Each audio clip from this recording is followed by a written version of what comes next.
सूर्य अपने आप में ही डिवोर्स को इनवाइट कर सकता है। 7वें घर की प्लेसमेंट में आप नोटिस करना, गोचर से जब कभी भी 7वें घर पे सूर्य आएगा उस समय के ऊपर पति पत्नी में झगड़े बहुत बढ़ जाते हैं। उसे एक महीने में पर्टिकुलर बढ़ जाते हैं। अच्छा, मैंने ऐसा देखा है, आपने बड़े अच्छे से समझाया। मैंने ऐसा देखा है कि अक्सर ना पति पत्नी आपस में एक दूसरे के साथ फिजिकली नहीं हो पाते हैं, सेटिस्फैक्शंस नहीं मिल पाती है। वो उनको नहीं रहता है कि एक दूसरे के साथ मैं दूसरी औरत या दूसरे मेल्स के पास जाऊं। ऐसा कौन सा ग्रह है कि जो अपनी लाइफ पार्टनर को छोड़ के दूसरी तरफ जाता है? जी, ये भी एक्स्ट्रा मैरिटल्स के भी योग होते हैं। हाँ, एक्स्ट्रा मैरिटल अफेयर बिल्कुल होते हैं, कुंडली में योग होते हैं। कैसे देखा जाए? देखिए, अगर पुरुष या स्त्री की कुंडली में शुक्र राहु का योग बन रहा है, अच्छा, करेक्ट, किसी भी एलिमेंट से, तो ये भटकाव का योग है। पर यही योग सेम पैसा कमाने का योग भी है। नहीं, पैसा कैसे कमाएंगे? जब शुक्री तो है ना, शुक्री वेल्थ है। हाँ। Shukri opposite life, opposite sex है, करेक्ट। अगर शुक्र राहु में किसी ने उसका पॉजिटिव यूज करके पैसा कमा लिया, मतलब पॉजिटिव कैसे? ये पॉजिटिव यूज हो गया ना। पॉजिटिव ये कि उसने पैसा कमाने में एनर्जी लगा दी। किस चीज में पैसा कमा रहे हैं? जो भी काम करेंगे, अच्छा, जो भी उनका प्रोफेशन है, ओके, वो पैसा भी कमा सकते हैं। और चाहें तो बाहर के आदमी और औरतों में भी भटक सकते हैं। अच्छा, ये उसका मतलब कहने है। का ये है कि स्मार्ट वर्क यूज कर सकते हैं और दूसरा अपने आप को नेगेटिव तरीके से गलत चीजों में भी जा सकते हैं। देखो, अगर आप प्लेनेट का यूज नहीं करते हो, हाँ, तो खाली दिमाग शैतान का घर। ओके, एग्जैक्टली प्लेनेट फिर अपनी डायरेक्शन ले लेता है। अच्छा।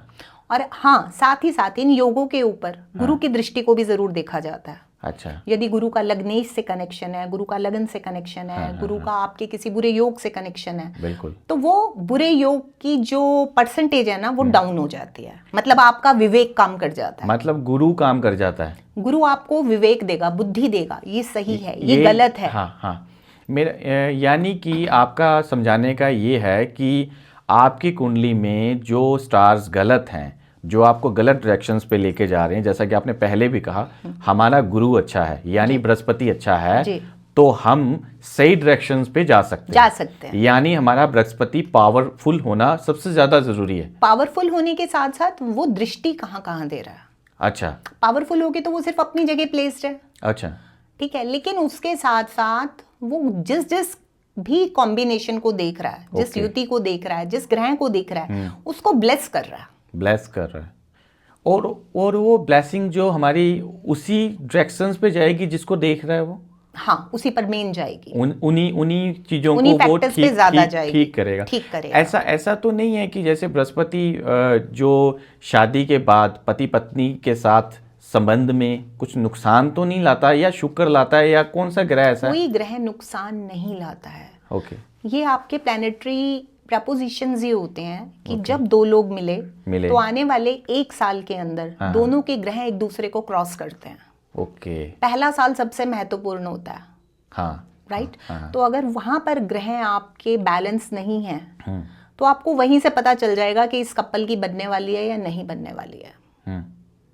पहले साल में ही स्टार्ट हो जाती हैं चीजें। क्या क्या ऐसा होता है कि दोनों में आपस में लगना शुरू हो जाए कि एक दोनों देखो, के साथ? सभी के मतलब दोनों जो भी मिले हैं, जब वो फिजिकल होते हैं, जब वो एक दूसरे के साथ एक छत के नीचे रहते हैं। आपको एक छोटा सा एग्जांपल देती हूँ। आजकल तलाक का रेशो बढ़ रहा है, बहुत बढ़ रहा है, बहुत बढ़ रहा है। इसका एक मेजर रीजन क्या reason? AC rooms. AC room का क्या कारण हो सकता है? बताते हैं। देखिए, पहले लोग खुले में सोते थे, बिल्कुल, या फिर वेंटिलेशन कंप्लीट होता था रूम्स के अंदर, बिल्कुल।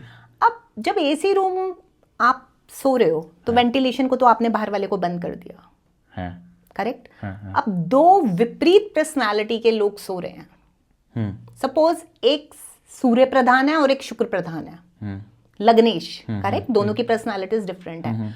दोनों सोते हुए उसी कमरे में सांस लेंगे, वहीं सांसों का पूरा सर्कल बन जाएगा रूम के अंदर, वहीं सांसें एक दूसरे से क्लैश करेंगी, कहीं से भी एक्सपोजर तो आया ही नहीं। अब जब वो सुबह उठेंगे ना, तो एक दूसरे के लिए नेगेटिव उठेंगे। नहीं, अभी आपने बोला कि कमरे में एसी लगाना हमारे ग्रहों को इफेक्ट डालता है। इफेक्ट इस तरह डालता है कि गुरु की कहीं से एंट्री नहीं हुई। गुरु माने हवा, अच्छा, ऑक्सीजन आई नहीं, ओके। अब वो कार्बन डाइऑक्साइड है जिसको हम इनहेल कर रहे हैं, और वो भी ऐसे कार्बन डाइऑक्साइड है जो हमारे ऑरा के ऑपोजिट है। सूर्य वाला शुक्र के ऑपोजिट सोचता है, शुक्र वाला सूर्य के ऑपोजिट सोचता है। अब जब हम इनहेल करेंगे तो कहीं पर भी उस हवा के अंदर ये तो नहीं लिखा है सूर्य वाला सूर्य के लिए और शुक्र वाला शुक्र के लिए। मतलब कहने का ये है कि आप जब हस्बैंड वाइफ आपस में फिजिकली होते हो तो आप अपने दरवाजे खुले रखेंगे, खिड़की खुली रखेंगे, क्या करें? दरवाजे खिड़कियां खुली रखने की बात नहीं है। हाँ। अगर आप एसी रूम यूज कर रहे हैं तो कहीं ना कहीं से वेंटिलेशन जरूर रखें। अच्छा।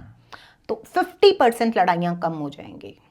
अच्छा। और अक्सर एसी रूम के अंदर वेंटिलेशन नहीं होता। ओके, मतलब ये कारण है, ये एक बहुत बड़ा कारण है। बीमार होने का भी ये एक कारण है। हाँ, आज बीमार होने का कारण तो है एसी। तो सेम वही है ना, बीमार कहाँ से होते हैं आप? अपनी मेंटल स्टेट से। अब आपके ब्रेन को अगर ऑक्सीजन प्रॉपर मिल ही नहीं रही है तो बाकी बॉडी पार्ट्स पे इम्पैक्ट नहीं जाएगा। तो ऐसा ही होता है। ठीक है, ठीक है। अच्छा, अब हम बात कर रहे थे 7th हाउस की, मतलब आपस में शादीशुदा की, हम उसी में ही रहते हैं। तो मुझे ये पूछना है कि डिवोर्स, हम डिवोर्स की बात कर रहे थे। बृहस्पति का हमारे ग्रहों पे अच्छा प्रभाव होना सबसे ज़्यादा ज़रूरी है। तो हमारे ऊपर गलत ग्रहों का, यानी कि जो भी ग्रह हैं वो हमारे पर नेगेटिव, हमारे से अलग नहीं होने देंगे, हम तो एक ही रखेंगे। देखिए, हम कानूनी चक्कर में पड़ जाते हैं। बिल्कुल। तो वो कौन सा ग्रह है जो पति पत्नी आपस में छोड़ते नहीं हैं पर वो कानूनी दोनों में उलझनों में पड़े रहते हैं? वो कौन सा ऐसा ग्रह है? देखो, राहु लेके जाता है बात खींचने पर। अच्छा। और केतु लेके आता है खत्म करो, क्रॉस करो। अच्छा, केतु खत्म करवा देता है, केतु कांटा मरवा देता है। अच्छा। और राहु बातों को लंबा खींचता है। अच्छा। तो राहु के जितने मैटर होते हैं वो आउट ऑफ कोर्ट सेटल हो सकते हैं। अच्छा।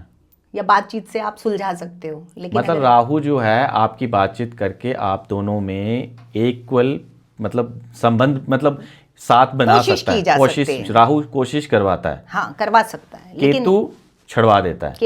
केतु का मतलब ही डिटैचमेंट है। Okay okay okay.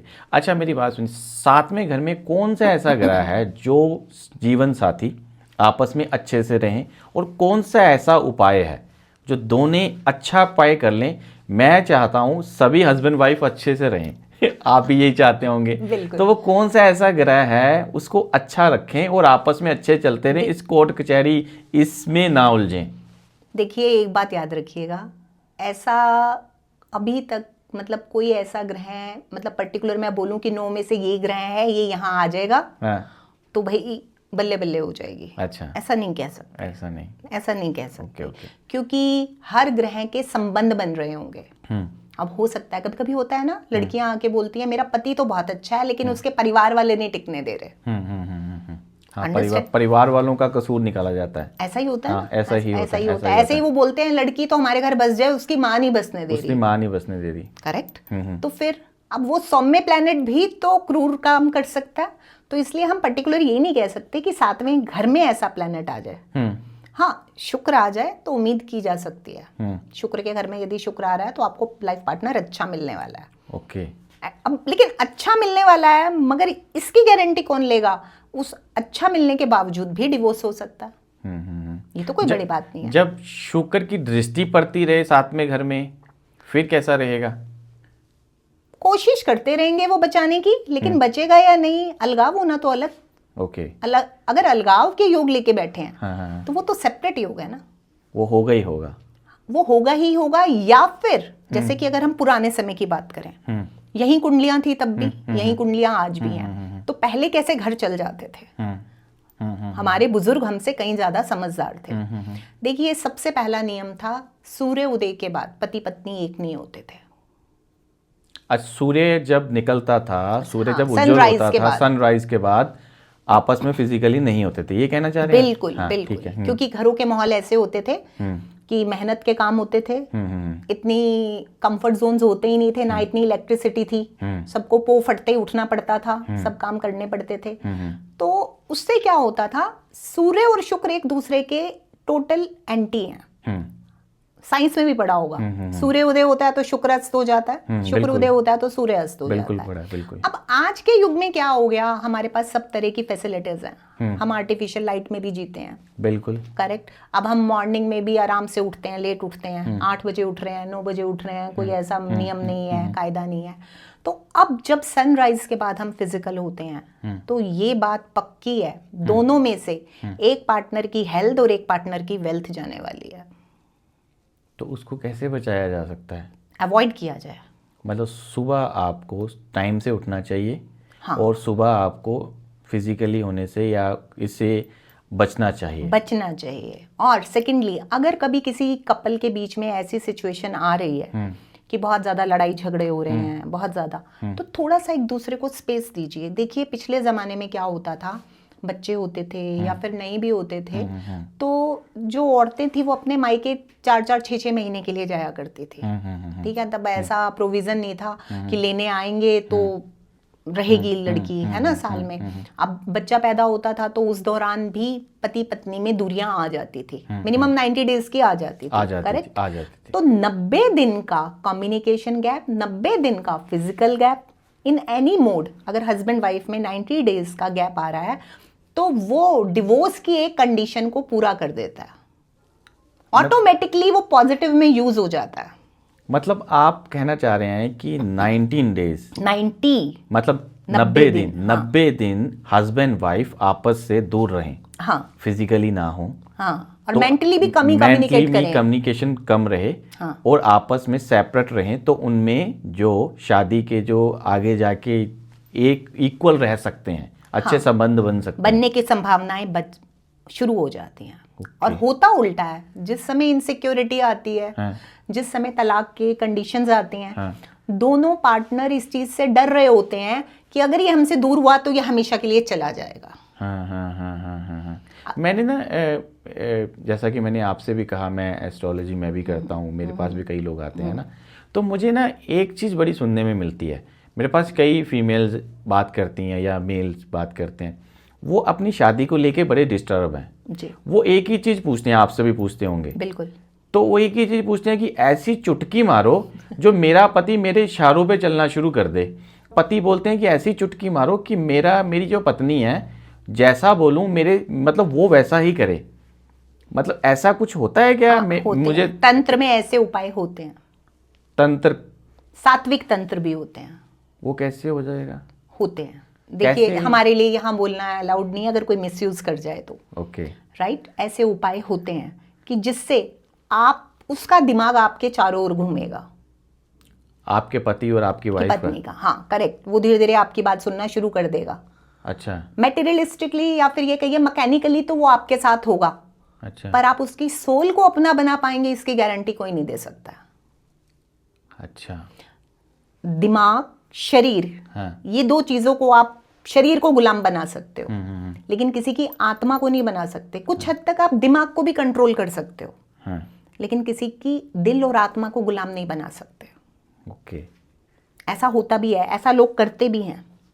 तो इसका इफेक्ट क्या रहता है? अच्छा रहता है या आगे जाके कुछ प्रभाव? बैकफायर होते हैं, बिल्कुल होते हैं। तो जब हम कर्मों के अगेंस्ट जाते हैं तो ऐसा करना ही क्यों है जब हमें बैकफायर? हम ऐसा सोचते हैं क्योंकि हम अब उन सब तजुर्बों से हम उस फील्ड से निकल चुके हैं। करेक्ट। okay. लेकिन आम लेमैन वो ऐसा नहीं सोचता है। उसका दिमाग उस समय होता है सोसाइटी पर, उसका दिमाग होता है इनसिक्योरिटी पर, फाइनेंशियली इनसिक्योरिटी है, बच्चों के लिए इनसिक्योरिटी है, अपने सोशल सिंबल को लेके इनसिक्योरिटी है, बहुत सारी चीजें प्रेशर्स काम करते हैं। तो वो उसको लगता है कि किसी भी तरह से मुझे ये मिल जाए, अगर ये काम हो गया तो सब ठीक हो जाएगा। उसका माइंडसेट वहां होता है। और ऐसे बहुत से लोग हैं जो इस माइंडसेट का फायदा भी उठाते हैं। तो नुकसान भी तो उठाते ही हैं बाद में। नुकसान तो आएगा बाद में। सीधे देखिए, सीधी सी बात है, रावण जितना विद्वान कोई नहीं हुआ जिसने रावण संहिता लिखी। बिल्कुल। बट सीधी सी बात है, एंड क्या है? 1 लाख पूत 1.25 लाख नाती, रावण के घर दिया न बाती। रावण को उसकी वही समझ, वही अहंकार ही मार गया। ये तो रावण जैसा कोई विद्वान नहीं हुआ। ये सब जानते हैं, सब जानते हैं। तो इस वजह से हर चीज के प्लस माइनस होते हैं। अगर आप जबरदस्ती से कुदरत को कंट्रोल करते हो, जहां देवता है वहां शैतान भी है, राइट। अगर आप करते हो कुछ ऐसी चीज़ों से, तो कहीं ना कहीं जाकर के तो आपको उसका भुगतान देना पड़ेगा, चाहे वो आप अपने शरीर से दें, चाहे हेल्थ के जरिए दें, चाहे वेल्थ के जरिए दें, चाहे आप अपने मेंटल पीस को खो कर दें। कुछ ना कुछ खामियाजा तो भुगतना ही पड़ेगा। मतलब गलत चीज़ों से आप किसी को अपने तरफ करने की कोशिश करोगे तो आपको उसका नुकसान, उस टाइम फ़ायदा हो जाएगा, हाँ, पर आगे जाके नुकसान होगा। बिल्कुल होगा आपका ये। मुझे आपसे बात करके बहुत अच्छा लगा। हमने 7th हाउस तलाक को लेके और हस्बैंड वाइफ के कुछ फिजिकल रिलेशंस को लेकर के बात करी, तो आपने बड़े अच्छे तरीके से समझाया कि मेरा भी एक मैसेज है आप सब लोगों से कि आप अपने ग्रहों को और अपने आईने को अच्छे से देखें और ख़ुद को समझें, और ये ऐसा आप अपने जीवन में बदलाव लेकर के आएँ जो कि आपको अच्छी जगह, अच्छी प्लेसमेंट्स पे लेकर के जाए। आप सबका बहुत बहुत नमस्कार। मैं अगले एपिसोड के साथ आपके साथ ज़रूर जुड़ूंगा। नमस्कार।